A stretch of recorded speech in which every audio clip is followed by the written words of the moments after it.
Environment है, यानी कि आपका पर्यावरण, इसमें जो आपका थर्ड चैप्टर है our changing earth. Our changing earth यानी कि हमारी बदलती हुई पृथ्वी, हमारी धरती कैसे बदल रही है, इसके बारे में हमको पढ़ना है। जैसे कभी कुछ जगहों पे आपकी धरती धंस जाती है या कहीं पे बर्फ खिसक जाती है, या जैसे अभी आज जो अब हिमालय है, कभी यहाँ हिमालय नहीं था, यहाँ टेथिस नाम का एक सी था, समुद्र था, तो चेंज हो रहा है धीरे धीरे, या इन्वायरमेंट ही देखिए आप चारों तरफ चेंज हो रहा है। The lithosphere is broken into a number of plates known as the lithospheric plate. Lithosphere के बारे में आप जानते हैं। लिथोस्फीयर जो भूपर्वती है, पृथ्वी के ऊपर का जो पार्ट है, ये लिथोस्फीयर, ये कई प्लेटों में डिवाइड है। यानी इस धरती के भीतर, यानी कि जो हम जिस धरती पे हम स्टैंड है, जिस अर्थ पे हम स्टैंड है, उसके नीचे कुछ प्लेटें हैं जो कि लावे पे यानी कि मैग्मा पे तैर रही हैं। वो प्लेटें क्या होता है, कभी कभी टकरा जाती है, जब टकरा जाती है तो कुछ कंपन हो जाती है, उसके बारे में आगे पढ़ रहे हैं। तो इसमें एक होता है अर्थ मूवमेंट। अर्थ मूवमेंट यानी धरती का जो मूवमेंट होता है, अर्थ मूवमेंट, धरती का मूवमेंट, धरती की जो हरकत होती है, गतिविधि होती है, अर्थ में कोई मूवमेंट नहीं होगा तब तक कोई चेंज नहीं आएगा। उसी मूवमेंट के बारे में हम देखेंगे। तो दो टाइप का मूवमेंट होता है, एक होता है इंडोजेनिक।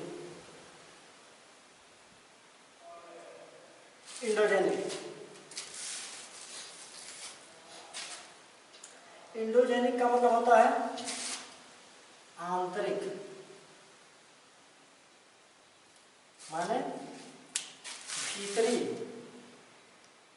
इंडोजेनिक मीन्स भीतरी या आंतरिक। और एक मूवमेंट होता है एक्सोजेनिक।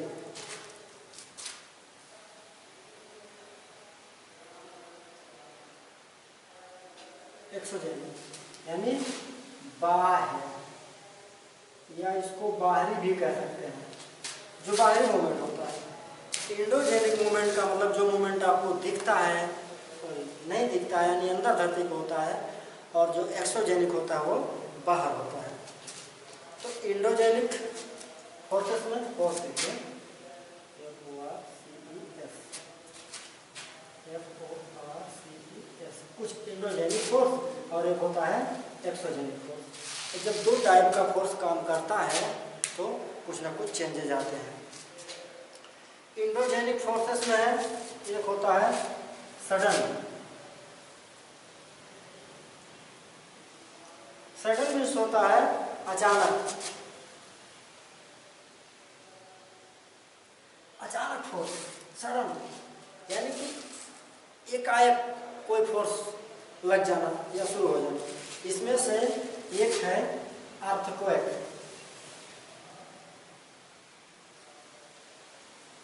अर्थक्वेक, इसको जानते हैं क्या कहा जाता है? भूकंप। अचानक ही आप नोटिस किए होंगे, कभी खड़े हैं, जैसे अप्रैल 2015 में आया था, 2015 में जो है अर्थक्वेक आया था, खड़े हैं बस हिलना शुरू हो गया। तो ये सडन मूवमेंट है। और है वॉल्केनो।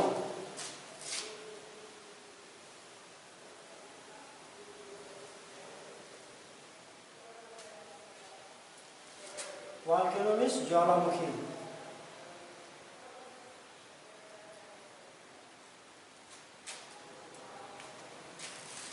जो अर्थक्वेक है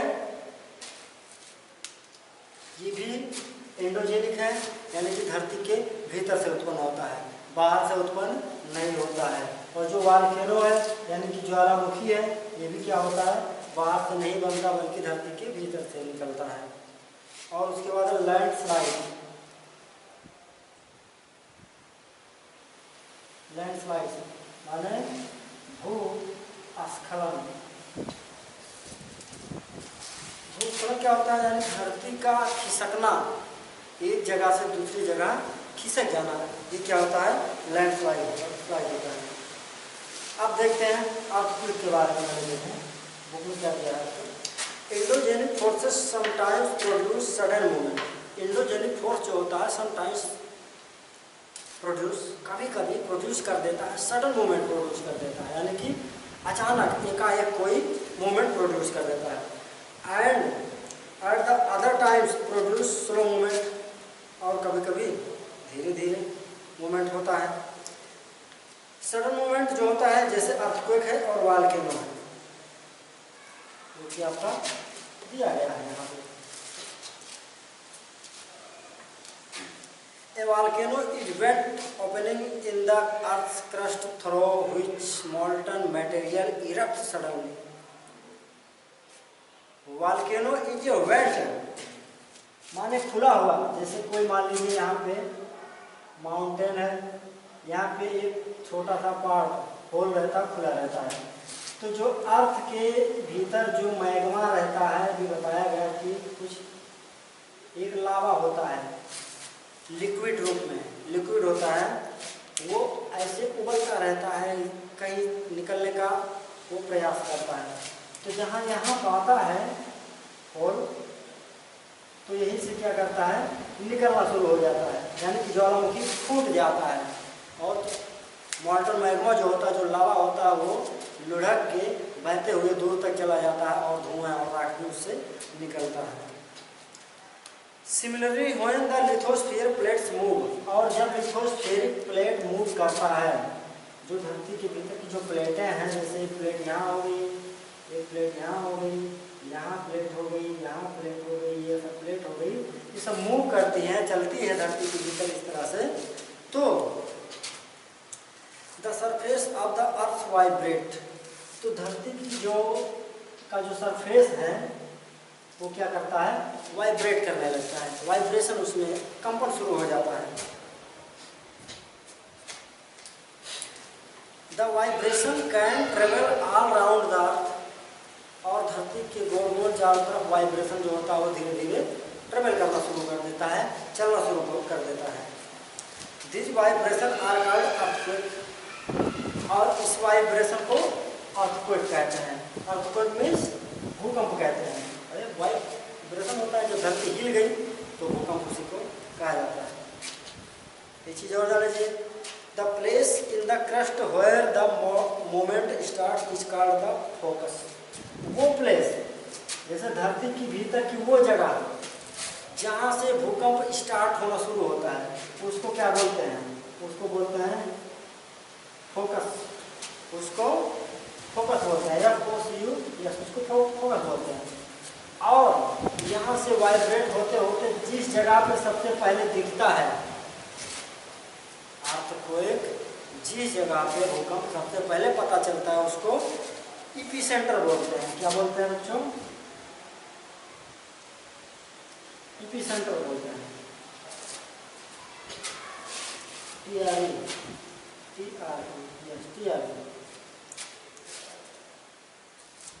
इसके बाद लैंडस्लाइड।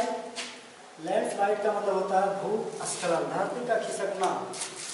जैसे हम देखें कभी बर्फ के पहाड़ हैं या पहाड़ी एरिया में देखिए, ज़्यादा जब बारिश हो जाती है तो ज़मीन कट कट के बड़े बड़े चट्टानों के रूप में खिसक खिसक के नीचे जाता है, उसको लैंडस्लाइड बोलते हैं। तो ये सब एंडोजेनिक फोर्सेस में आ जाता है। और एक्सोजेनिक, एक्सोजेनिक में देख लेते हैं। रिवर है, जैसे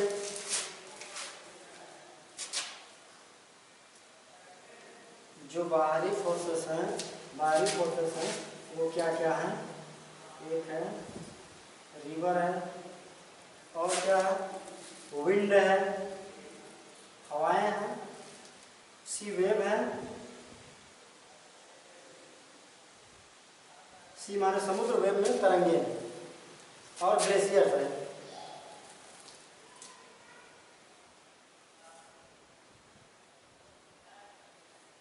ग्लेशियर्स मीन्स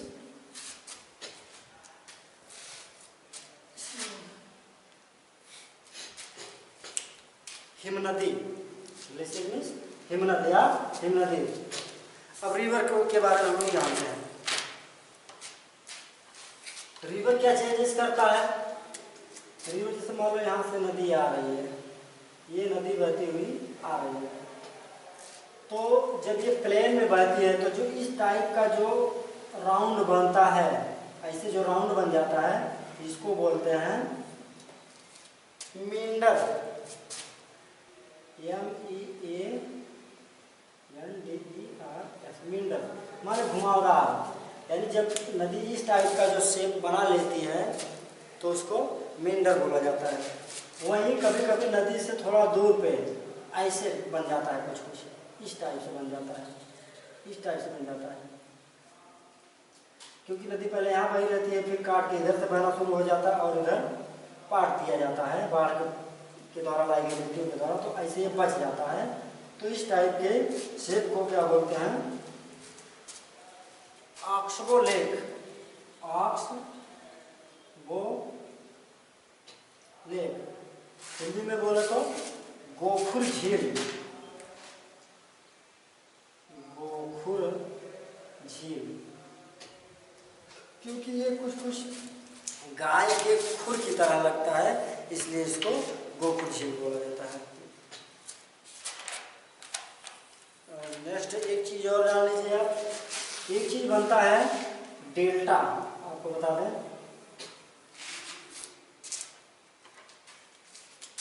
जब आपकी ये रिवर सीज में मिलती हैं, सागरों में मिलती हैं, तो कई पार्ट में होकर फ्लो करने लगती है, कई पार्ट में बहने लगती है इस टाइप से। तो ये जब इस तरह से फ्लो करने लगती है तो यहाँ ट्रायंगुलर एक शेप बन जाता है, ट्रायंगल की तरह, यानी कि त्रिभुज की तरह, ट्रायंगल की तरह एक शेप बन जाता है। इस शेप को डेल्टा बोलते हैं। ये शेप कौन बनाता है? रिवर ही बनाती है। यानी कि जो मूवमेंट होता है, जो चेंज हो जाता है, यानी कि इस टाइप का जो चेंजेस बन जाता है वो रिवर बनाती है। और ये जो ऑक्सबो बनाया गया ये चेंज होता है, रिवर बनाती है। या इस टाइप का जो बताया गया मींडर का मतलब घुमावदार जो होता है वो रिवर बनाती है। फिर विंड के बारे में जान लीजिए। विंड क्या करता है?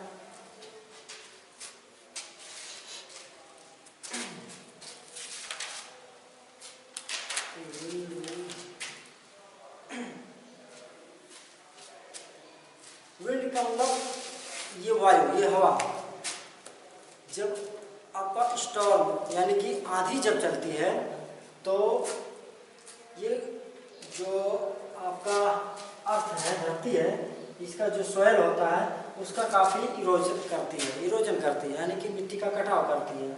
जैसे धूल को उड़ा ले जाती है, ये उड़ा के ले जाने के बाद जहाँ से उड़ाती है वहाँ तो इरोज कर देती है, खोद डालती है और कहीं ले जाके उसको पाट देती है, यानी कि डिपॉजिट कर देती है।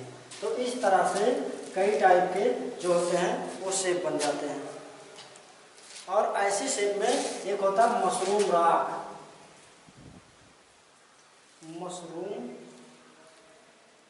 MUSSR, mushroom rock. मशरूम कैसे होता है? कुछ इस टाइप का होता है, इस टाइप का कुछ होता है, तो कुछ इस टाइप से, यानी मशरूम की तरह वो ले जाके मिट्टी को डिपॉजिट कर देती है और एक टीला बन जाता है, और फिर हवा बहती है तो फिर नीचे का जो है मिट्टी या बालू उसको इरोज करके निकाल ले जाती है और ऊपर छाते की तरह रह जाता है। उसी को क्या बोलते हैं? मशरूम रॉक बोलते हैं। और ये चेंज कौन करता है? विंड करता है। इसके बाद ग्लेशियर, सी वेव यानी कि समुद्र की तरंगें, सागरीय तरंगें। यदि कोई सागर है, ये स्टोन पत्थर कोई है, या यहाँ का जो शोर एरिया है, जो तटीय भाग है, वहाँ क्या होता है? ये तरंगे आती है टकराती है, आती है टकराती है, आती है टकराती है, टकराते टकराते क्या होता है? कुछ इरोज कर डालती है, कुछ काट डालती है। तो ये मान लीजिए यहाँ पे कोई टीला टाइप का एक पत्थर है, तो ये काटते काटते काटते एक साइड से काट के दूसरे साइड से निकल जाती है, बीच में इससे बना रह जाता है और पीछे काट के उस साइड में निकल जाती है। तो इस तरह का जो साइज बनता है उसको सी आर्च बोला जाता है, CARCH आर्च बोला जाता है।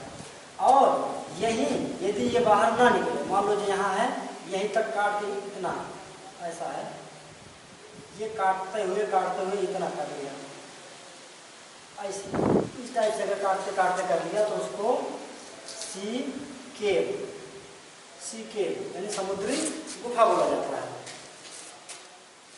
और यदि वही काट के उस पार निकल गया एक पत्थर के, तो वो क्या बन गया, सी आर्च बन गया। और ये साइज कौन बनाता है, कहा गया, सीबेक बनाता है। अब नेक्स्ट ग्लेशियर के बारे में देख लेते हैं, जल्दी जल्दी खत्म कर देंगे। ग्लेशियर क्या करता है,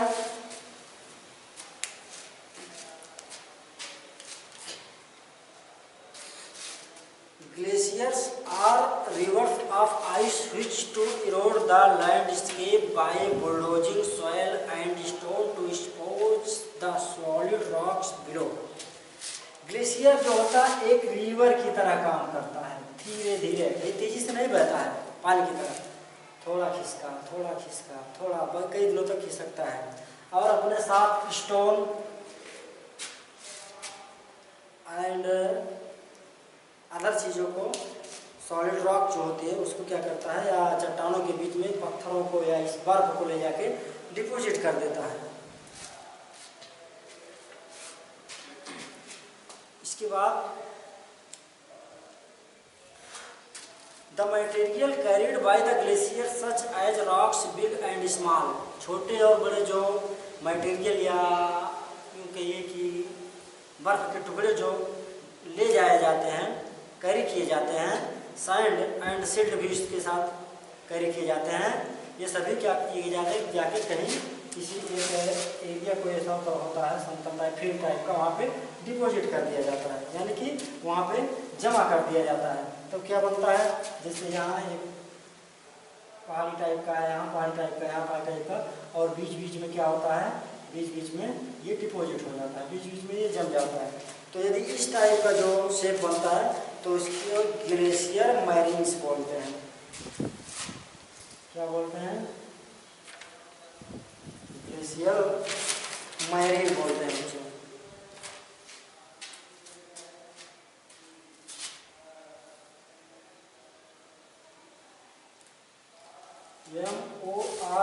MORAINES ग्लेशियर मैरिन्स बोलते हैं।